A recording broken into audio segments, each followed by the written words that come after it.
What's up, guys? Hello, Aljo. Thank you, first of all, for coming back to talk to us. I know it can't necessarily be easy. You've had a few minutes now to think about it. Just talk us through the emotions right now. Losing the belt, losing it to a guy like Sean O'Malley. How are you feeling and how do you think the fight went? It definitely sucks. I mean, I'm not gonna lie about that. There was a lot coming into this fight. The quick turnaround, everything. But I was happy to do it.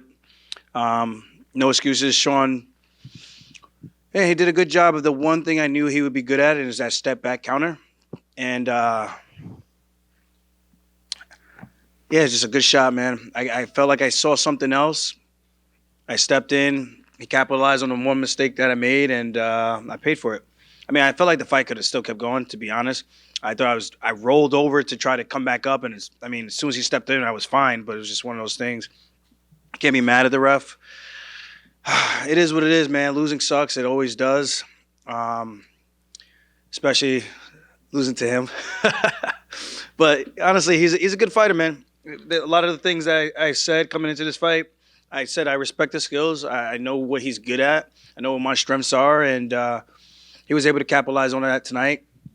And I've been here before, man. I mean, a lot worse, though, with Marlon Moraes, and I was able to bounce back and put together a pretty good streak to even get the belt, So it's just one of those things. Life goes on, and it's whatever you decide to make of it, It's just one of those things, and I'm going to remember this night for a very long time, and it's going to fuel me for just bigger and greater things. Yeah, you mentioned, that he caught you with the one thing, and you were very good at giving him credit before this fight, probably even more than some of the onlookers and pundits and stuff.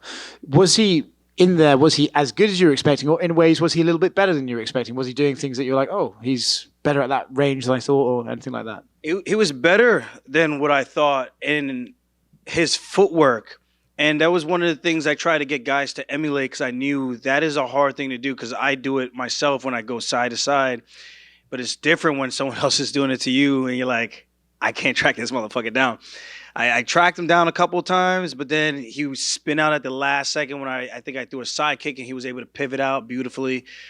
He did a couple of things really, really well. I mean, I would have liked to have gotten it down to the ground to really see how good he is down there. But like I said, the one thing I knew, we were doing a good job of throwing that overhand right into the takedown. He threw the front kick.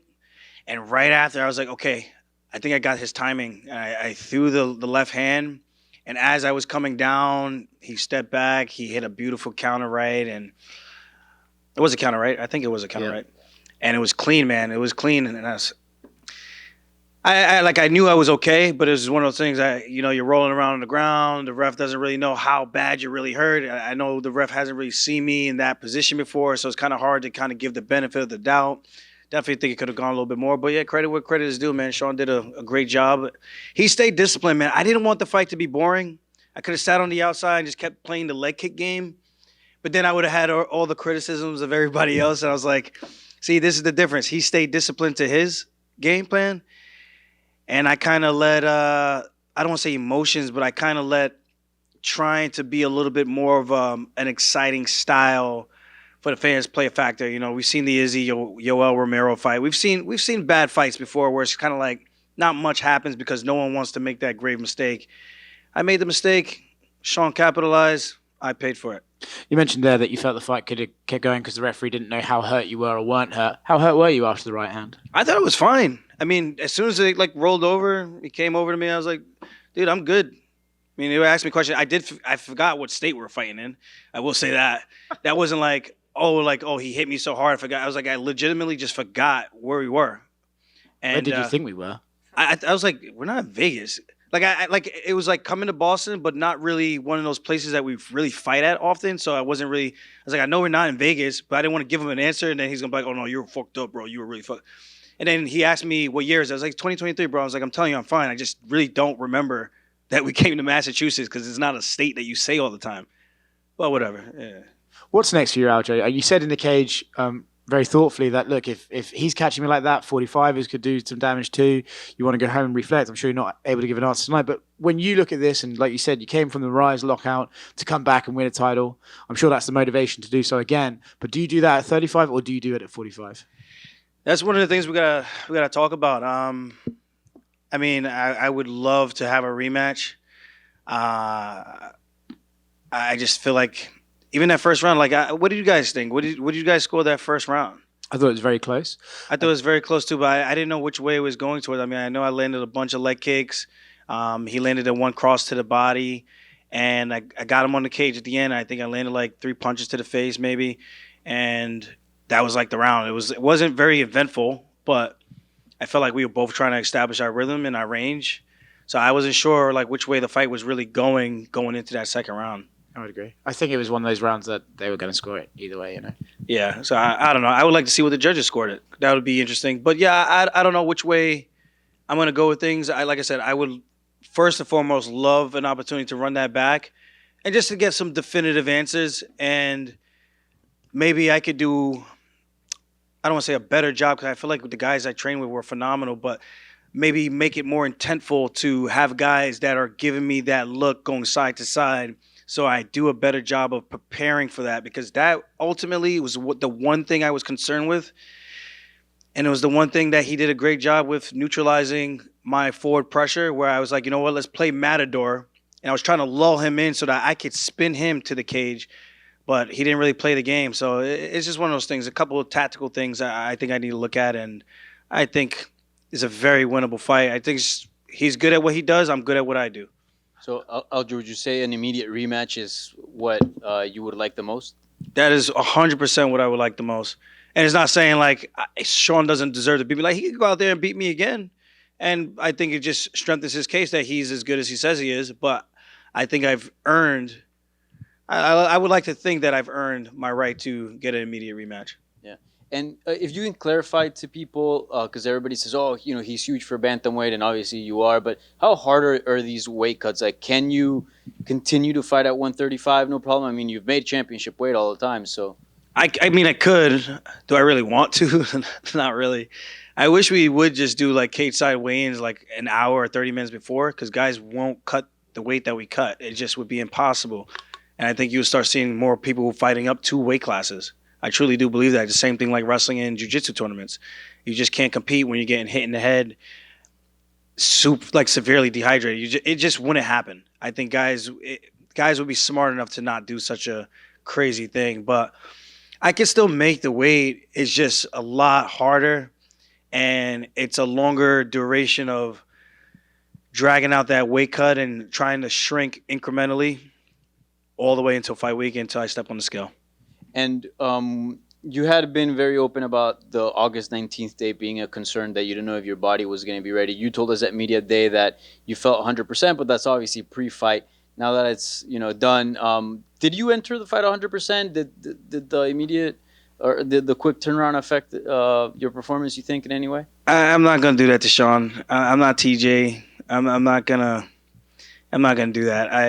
I felt like I had a pretty damn good training camp. I think it's just the one thing that we probably left. I thought we left no stones unturned. That was the one thing we left unturned was the footwork. But we thought we did a good job of it, but we didn't really simulate it as well as I thought we did. And you know, I felt good. I'll leave it at that. I felt good. No excuses, man. I truly did feel like it was my night, and I made one mistake, and I paid for it. Thank you. Aljo in the front right here. All three judges actually had you winning the first round 10-9. Oh, that's nice. That's nice to actually win a close round. I feel like whenever it's a close round, I don't get it. Like I don't get the round scored for me. But that's cool to hear because it makes me feel like the work we were doing in the first round, now it actually like it gives me a little bit more clarity going forward so that I know what type of tactical approach I want to take. Because Sean is not a guy you can fight just going forward because he won't give you the opportunity to just sit and set his feet. He doesn't do that.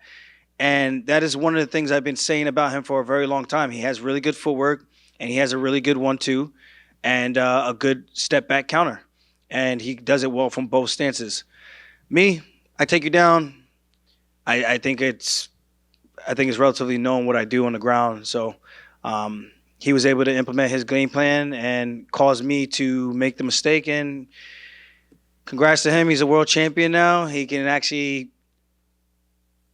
solidify. I don't want to say solidify himself, but he can actually credit where credit is due. You know, it's one thing to kind of get catapulted into that without actually proving yourself, but he proved it tonight, and he did something that a lot of guys couldn't have done to me in a very long time, and I think that's worth something to note. Kind of Aljamain, going off of that, a lot of the narrative after media day was, or your last few media days, is you were one of the few champions that says, like, I could lose, because a lot of these champions, they come in confident, they say, well, I'm going to beat this guy and then move on to this. But you've always been like, I might lose, like Sean might become a superstar after he fights me. So why has that always been your mindset, and why do you think other champions kind of don't carry that same mindset? I don't know. I don't know what makes them tick. I know for me, if you keep it real with yourself, and I think it helps you make the dangers a little bit more real when you actually face reality that you can actually lose. When you go in there, it's a fist fight, man. It's not we're sparring with shin pads on, bigger gloves, 16 ounces, headgear. No. This is shin bone on forearms, on your legs, the side of your head. 4 ounce gloves, pretty much bare knuckle, as close to bare knuckle as it gets. It's a tough sport. So to pretend that you are this invincible thing, I think is a little bit of a disservice. I think it helps me stay humble and it helps me work harder because I know there's always that possibility that this guy can have his night. And like I said, I was like, it has to be a cold night in Boston for this man to beat me. And that's kind of how I'm feeling right now. It's been a cold week, this entire week out here in Boston. That should have been the foreshadowing right there. Like, hey man, something's up. Let's try to tighten some things up before we step into that octagon. But I think it's just a good mindset to have going in that there is a possibility you could lose, but how can you make sure you line everything up and give yourself the best opportunity to win? Last one for me. They cut to you during Chris's fight. They would show you in the back. Was it hard watching that fight? Not hard. I mean, the hard part was obviously his leg and seeing him get kicked to the leg over and over. Like that was the hard part because I'm just thinking about health after he's done fighting. And it's always tough to see stuff like that. And I know Brad because I trained down there at Extreme Couture. He's a cool dude.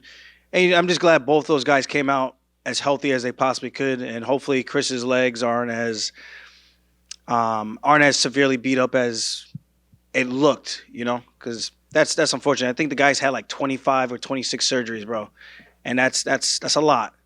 So hopefully he has a speedy recovery, and that's my guy, man. He's always been Captain America to me, someone I always looked up to. He just felt like he was always invincible, doing things that were unthinkable, and made it all possible. Like to see him doing that, kind of around my age group, not really, but kind of. Aljamain, up to your right.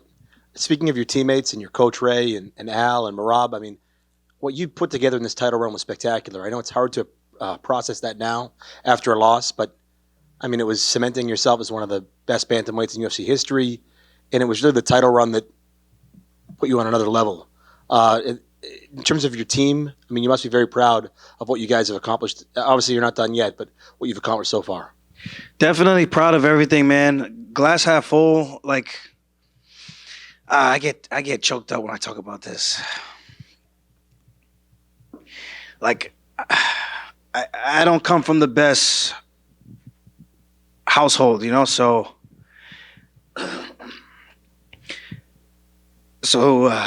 just being able to find inspiration in other people and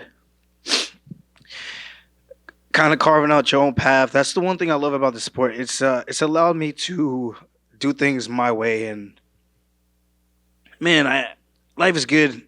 I got my family. I got my beautiful fiance. I don't want to cry on fucking camera, man. It's the things that matter the most in life. Competition is okay, but this has really helped change my life. Like I know the UFC gets a lot of shit from like the fighters and stuff, but if it wasn't for them, man, I wouldn't have the life that I live today. And I told Dana that even at the weigh-ins yesterday, and Hunter, like if it wasn't for them, like half the things I've done in this sport wouldn't be possible. And the things I've been able to do for my family, bought my mom a house, doing a little real estate. I own 3 houses now. I'm set in terms of financial means. This is just icing on the cake. And I took a shot. I took a shot trying to come back and trying to do something unthinkable and making a dream into a reality. And I fell short, but it happens. So I'm super proud of everything I've done. No one can I'm bulletproof, man. Like no one can shake me mentally. No one but myself. So that's one of the things I would never get down on myself about. I've truly earned everything I've gotten, and that's the most important. And I just wish people would take other people's journeys and I play the heel and everything. It's all a game to me. It's like I like having fun. It's a good time. I'm from Long Island. We break balls. We like to just have a good laugh. But at the end of the day, chase your dreams, man. Because life is short. I'm 34 now. I started this game when I was 20 years old. I thought I was gonna be the next youngest champion. Next to John Jones, came up short. And what a ride it's been, and knowing that door is going to close one day, it scares me a little bit, So I just try to make the most of every single opportunity I can. Aljamain, over here. Over here. So can you see the positive? Cut the onions. You're okay, man. We all love you. Can you see the positives as far as what you have done as far as your championship reign? You fought top-tier talent. You broke box office records. You did amazing things. Can we see the positives as far as your championship reign, as far as everything you have done so far? Yeah, I'm a glass half full kind of guy. I mean, even in this, I think most people would probably be really down on himself, especially you lose to a guy like that who freaking 6'9" tattoos and shit like that. You're just like, how the hell? But glass half full, man. Life is good. It could always be worse. There's someone out there who's complaining about things that I have that they don't have. And I think that helps me keep things in perspective that someone else out there always has it worse than we do. And I think that's the fortunate thing. You guys are all in here doing something that you enjoy doing, I hope. And being able to go to events and watch great shows like this, it's nothing short of a privilege that we have in this country. So I'm super proud of everything I've accomplished, everything I've done, and I do hope to add a little bit more to my. I hate using the word legacy because it's such a weird term. I feel weird saying it out loud, but just more to my resume and everything I've accomplished in the sport. I'm grateful. I'm down right now, but it's not down to the point where I'm going to be hiding from fans and shit like that. I don't care about that. People's words can't hurt me. The only thing that can hurt me is the ones that are closest to me, and that's my loved ones, So at the end of the day, dust myself off, get back on the horse. I've done it before, and just go again. You train under the mighty Ray Longo, Matt Serra, and you have teammates like Angry Al and also Marab. Angry Al. Yeah, Angry Al. What advice did they give you? Because they've been through the process, obviously, and they had the highest of highs, lowest of lows. What advice did they give you, especially after this? Well, we haven't really. I don't think we really actually talked like that yet. Just it's the fight game. We get caught. And I don't want to say I got caught because I feel like that's kind of taken away from Sean. He studied. He did what he planned to do if I gave him that opening, and he took it. So it's not really getting caught. He landed a great place shot, and, I made a mistake, and he capitalized on it. I think that's just the game we play. It's a game of inches. I could have gotten to the leg, and that could have changed things. And maybe it's him in here on the sadder side of things, So it's all just keeping in perspective. We've all been here before. We felt what it felt like to lose, to be knocked out, to be finished in front of millions. It ain't easy, man, putting your heart on the sleeve for the world to watch and judge and criticize. But this is the game we play. This is the game I love. And I'll be glad to come out here and do it again. Man, thank you. Right here. Just one quick question for you. You come into Boston, New Yorker coming to Boston is never going to be popular. Add in that you're fighting an Irish guy in a really popular Irish neighborhood. Does the crowd ever get to you? I know you say, you like to play the heel, but, I mean, you're still a human. I mean, when most of the crowd is cheering for him. Does that get to you a little bit? Nah, I mean, I think it makes it fun. There's a good guy and a bad guy. I don't know why I'm the bad guy, but I'm the bad guy. So it's like you just embrace it, have fun with it. I mean, it's kind of like a WWE kind of thing. I think we've all kind of grew up watching that. There's always someone you love to cheer for, someone you love to hate, and I think that's what makes it fun. Um, I don't really look too much into that. I use the booze to kind of fuel me, and God, I could have made that a boring fight, and it just would. I probably wouldn't be here right now. But it is what it is. Yeah. No, it's a short answer. No, the booze don't bother me. If anything, I'm glad the crowd actually has a reaction, and it's different when they see me in the street. Oh, we love you, and then when I walk out to the arena, it's boo. This man sucks, and I enjoy it. I embrace the moment. At the end of the day, one day there's no one going to be booing. There's no one going to be cheering. It'll just be me, hopefully cheering for my kids on the sideline, being a happy dad. So I think that's what life's all about, man. Just taking the time out to smell the roses, and I'm definitely going to be sure to do that after this tough training camp, back to back, and take some much needed vacation time with my fiance. She's done with nursing school, and we both just moved to Vegas.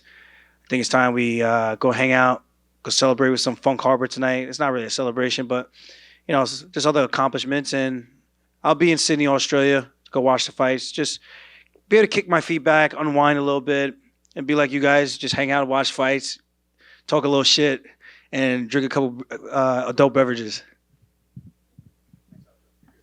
Thank you, guys.